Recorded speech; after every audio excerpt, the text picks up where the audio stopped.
Projections are often what is going on their head and not about what people are saying to them. And this is often an unconscious behavior. Projections is a psychological defense mechanism where you have feelings and emotions that are unacceptable to you, and instead of owning it, you attribute it to someone else. Emotional projection from someone that matters to you can have significant impact on your mental health as it destroys how you perceive yourself. And when you have low self-esteem or self-worth, emotional projections can be really challenging for a lot of people as it reinforces your deepest insecurities or feeling of not good enough. Psychological projections is a defense mechanism people subconsciously employ to cope with difficult emotions. It does come from a place of insecurity.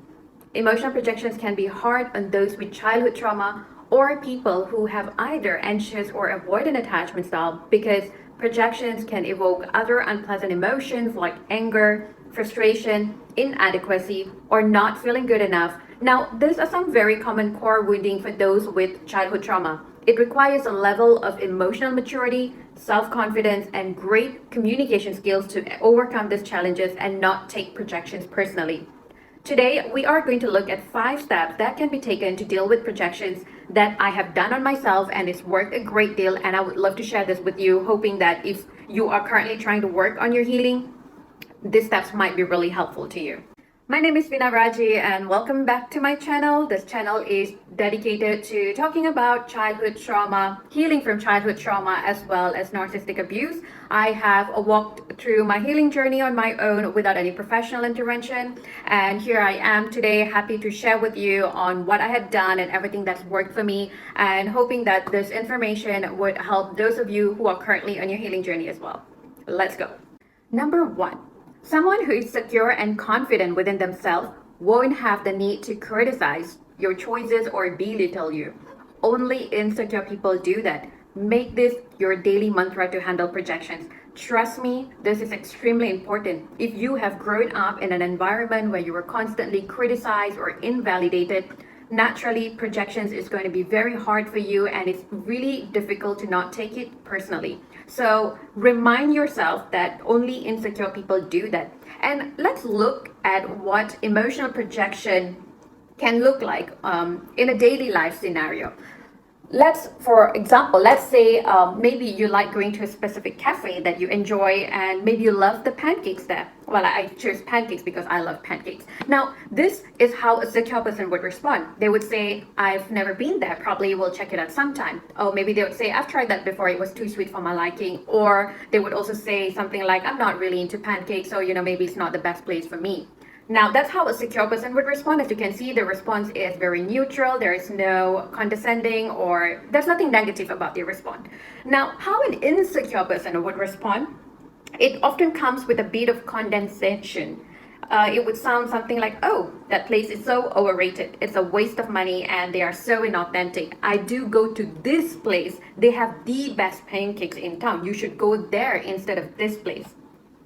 Now, my friends, that's how someone projects their thoughts and their choice that they know best onto you. And that, in essence, is done to make it seem like your choice isn't good enough and they know what's best. And this often comes from a place of insecurity because, to them, their choice is more acceptable than your choice.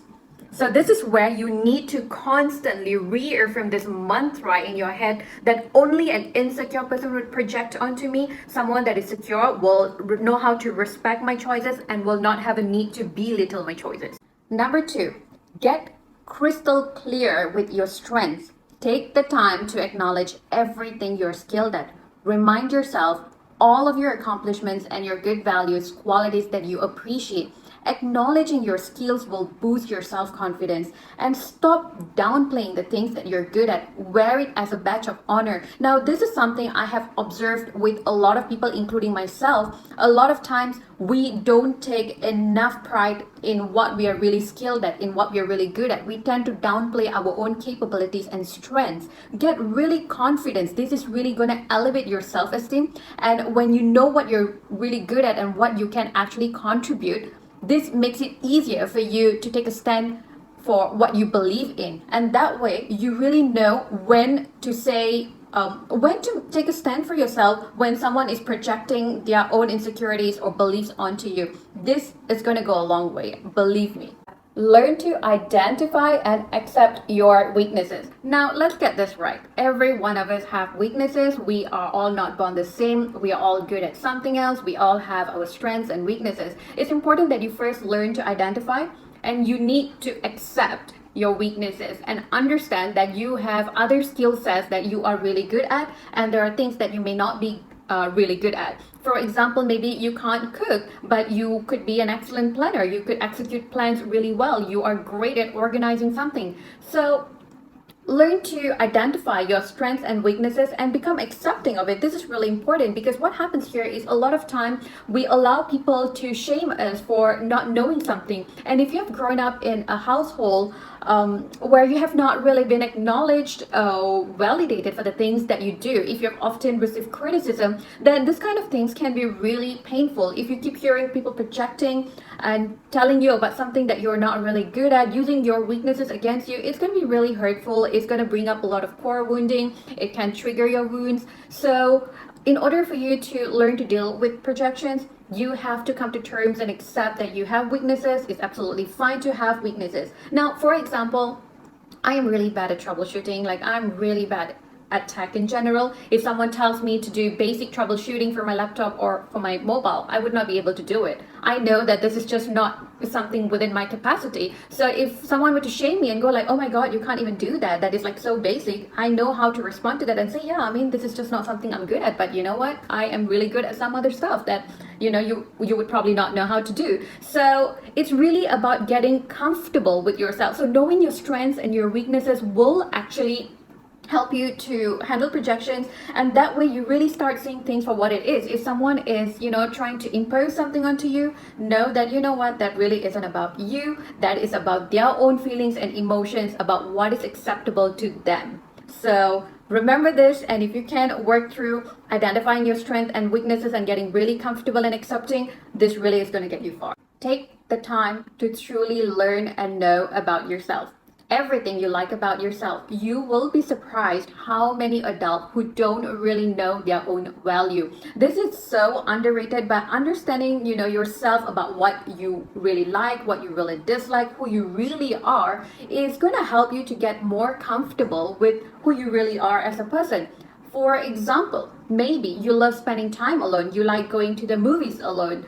Insecure people will find ways to make remarks and to shame you, or, you know, making remarks like, oh, you're such a loner, like, oh, you go to the movies alone, you know. But you can confidently say how much you love your own space, and it's one of your favorite self-care routines. That way you are actually reaffirming what you truly believe in, what you actually value, and how much that matters to you, and you own it. Don't allow people to shame you or project their own insecurities. Now, going to the movies alone might be something that you absolutely enjoy. Now, they can't do it because of their own insecurities, so it might not be acceptable to them, but well, you do you. This is really underrated. You don't have to know something that doesn't excite you. When someone doesn't align or understand your interest, or mock you for not having knowledge on certain areas of interest, gently remind yourself that it's not your interest. You don't have to know something that doesn't excite you.